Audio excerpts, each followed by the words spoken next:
Thursday edition of PFT Live. It is October 23. Week 8 begins tonight. I've been talking to the league office for a few weeks. This was early in the year about getting Troy on one of these Thursdays, and a suggestion was made at some point. Let's just do it around week 8, right? We're about halfway through the season. Some trends have developed. We're in a groove, and here we are. It's week 8 that begins tonight. Troy Vincent, NFL Executive VP of Football Operations, joining me. Troy, thank you so much. How are you today?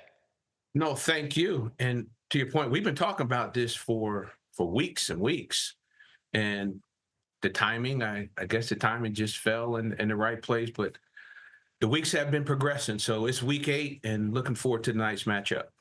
You got some awesome stuff in your office. I could spend the whole time having you take me through the story of everything back there. The Man of the Year award that you won back when you were playing with the Eagles. Congratulations on that. The Jim Brown jersey. Holy crap. And it looks like, I think I see writing on there. A signed, autographed Jim Brown jersey. Yes. Yes. Jim was around the office. You know, you have a lot of Giants and Jets because you're New York fans. And I just feel, you know, when you start talking about some of the greatest players that ever played, Jim was a mentor of mine, taught me a lot, both him and John Wooten. But when I think about the ultimate player, nothing like Jim, and he signed that for me, I don't know, almost 2 decades ago. So I just feel like it's just appropriate when I have people in the office like this is the bar, and Jim was a good friend. Jim Brown is the first guy that I was ever aware of who was so different than the competition, that it was just head and shoulders, man among boys type of a thing where it's not fair. It's like the kind of dominance you see at the peewee level. Like that was the first time, and that was before my time, but I've seen plenty of NFL films, highlights, and there's just something different about him in relation to the other 21 guys on the field. Well, so when I think about that era, it was no holds bar. Like, everything was legal. You could do whatever you could. He was big. He was fast. He was strong. He was smart. He was carrying a load at a time where the rules weren't what they were today.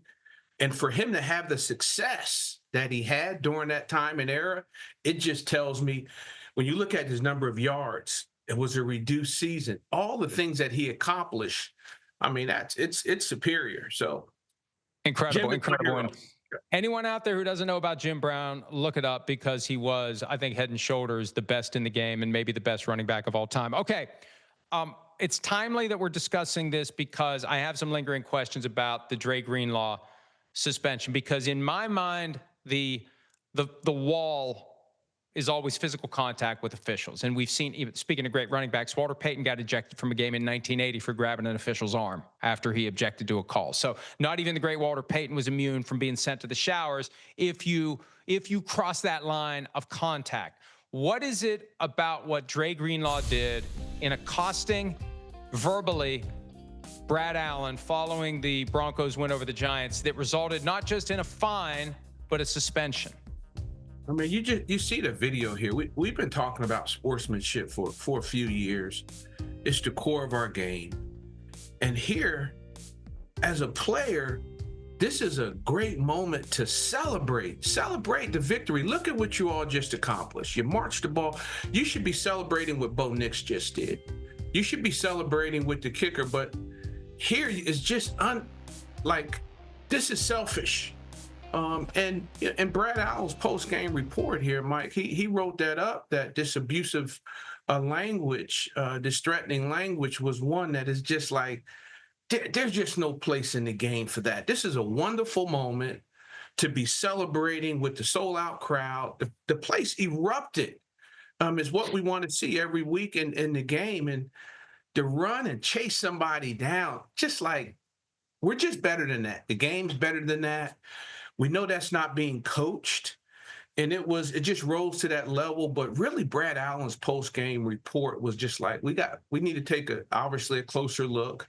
We know that there was some contact with, I think it was Justin, number 40, and each one of those are just isolated. But when you look at, and I would ask, people say, well, what did he say? I think we should ask Dre that. Maybe he shared with his coach what was actually shared. But there's just no place in the game to run an official down after a game, to share your feelings. Is game's over. Celebrate the victory. Well, and it's funny, too, because Chris Sims and I were discussing this yesterday. I want to know what he said just because I'm curious. Sim's position was pretty simple. Just watch the video. It's not like that, he was giving him a cake recipe. Like whatever he was saying, it wasn't pleasant. The words don't really matter. You can tell from the demeanor. And that seems to be, at least if I'm understanding you, that's the reason he was suspended. The way he accosted him, the way he approached him, it clearly was something that was abusive and threatening. And you mentioned Justin Sternad. Because if you do the Sabruder film of that video, it looks to me like he applies an aggressive hand to the back and turns and says something. I try to understand, because in my mind, contact is the line you can't cross. How does he not get suspended and Greenlaw does? Well, he'll be held accountable, so that will come in the fine for him. But we really focused in on just that verbal abuse, what was said, and the Brad Allen's in his report. He didn't share. We all saw some of the contact, but we really focused in on someone who wasn't even involved in the play. And again, that situation, Mike, it puts everybody in the bind, because now you're in a hearing and you're the staff, the PA. Who can defend what we saw? Like, celebrate the victory. It's so hard to win during this time on the game day, and it's just no place in the game for that.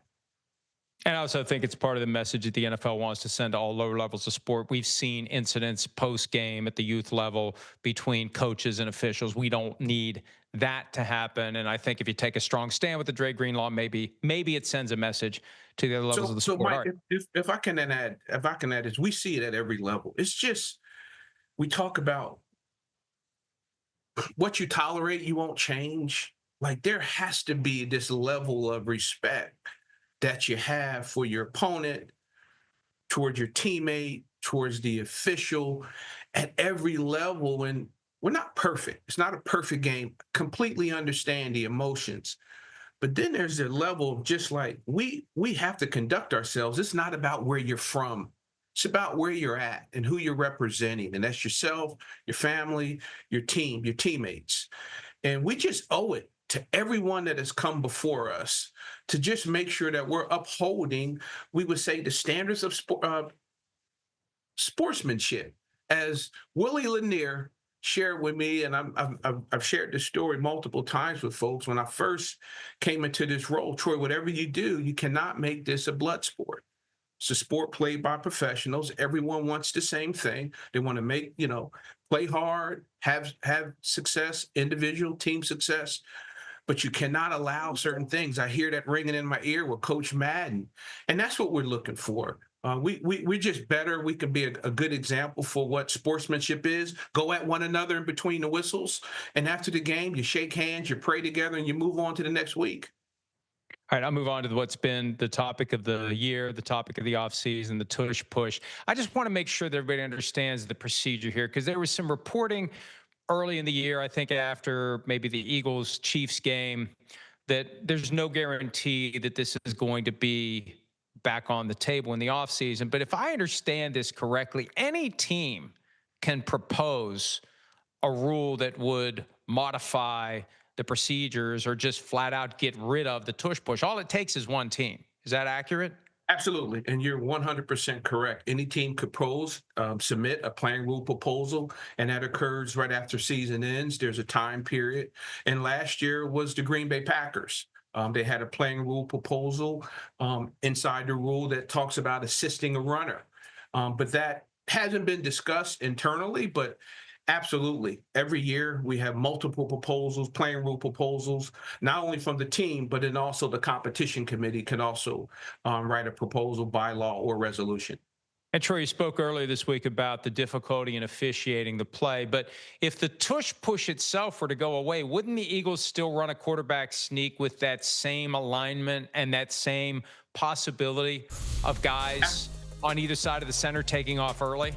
Absolutely. And it's interesting because sometimes you see people, or there's still a quarterback sneak and the push are completely two different plays. The push requires someone coming from behind and aiding that runner, but you can still run that play without anyone. We've seen it. We've seen not only Philadelphia, but other teams run a very similar look without any pushing or aiding the runner. So there is a separation in between the two and how people view it. But hey, the Eagles do it well. I mentioned that earlier this week, Mike, as you referenced in the post game, in the post presser at the annual meetings. They do it well. Frankly, they do it better than anyone else. We've seen it. The officials had said that to us years ago, that it's difficult to officiate. Sometimes we have the luxury of looking at a play with different angles and in slow motion. You go, well, how did they miss the guard moving, or someone being in that neutral zone? It's just a tough play to officiate. I'm sure that it'll be discussed during the offseason, but up into coming up and going into week 8, hasn't been any discussion from any of the clubs to our knowledge, or even internally. The rule itself, the backstory is that through 2005, there was no pushing or pulling allowed of the ball carrier. 2006, the pushing was permitted. The pulling is still prohibited. I ask you that, Troy, because we saw on Sunday night the pulling of Christian McCaffrey into the end zone for the final touchdown of the night in San Francisco's win over Atlanta. My just loose assessment from watching games, I can't remember a pulling of the runner being called. And you see it from time to time. Why is it that if it's a rule on the books that you can't pull the runner, we don't actually see the officials in the games throw the flag for it? And that's the difficulty. I mean, you said it. That progression over the years, now seeing let's say an offensive lineman pick a guy up and aid him along the way to push the pull, and that's illegal on both sides of the ball. And that's some of the difficulty. When does forward progress stop? It was a few years back. I remember Wayne Mackey talking about if the runner is up and the shoulder pads are parallel to the line, blow the whistle, stop play. All of those things are part of the difficulty of, do you let him play? When do you blow the whistle? When do you not? And if you blow it too early, what you get is the blow black from the clubs. Like, you stopped a play early that our either offensive line we were still moving the ball down the field, the runner was still moving. So those are the kind of things that we discuss. It makes it very difficult, but those are the things that were presented when the rule was presented, and some of the arguments of how do you just clean up that play in its entirety. How much of it is, though, like an institutional thing where we have a habit of not throwing a flag for pulling the runner, so when we see a guy pulling a runner, we're less inclined to pull out the flag? I think that's what it is, because every rule, there's a little bit of leniency. No, like holding. We typically don't call holding to the non-play side. No different here, where and it was Washington. I think it was actually Coach Quinn had brought it up a year ago around that aiding the runner and when should it stop. And so this will be a topic of discussion potentially again, of when do you blow the whistle, where forward progress stops, what's pulling, how much should we allow, how much aiding should we allow. So those are things that the committee and the membership will discuss. I would assure you at length during the offseason. Got to take a break soon. I want to ask you a couple more things quickly. You talked about alternatives to the onside kick.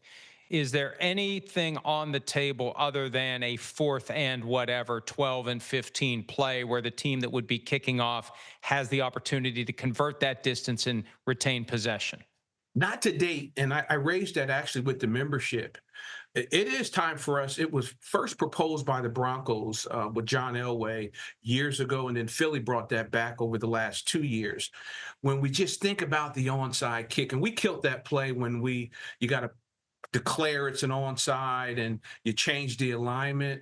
There was a little adjustment a year ago where you can be trailing at any time, and you can go, you could do that. It was just score, recover, score. That sequence is like the perfect sequence. You talk about complete, total fandom in an arena.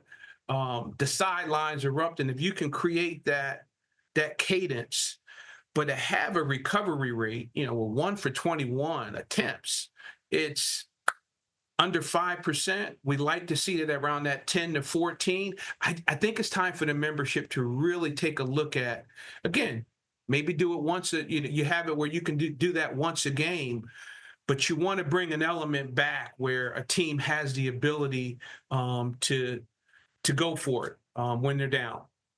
All right, last one. I need you to resolve a dispute that takes me back 11 days.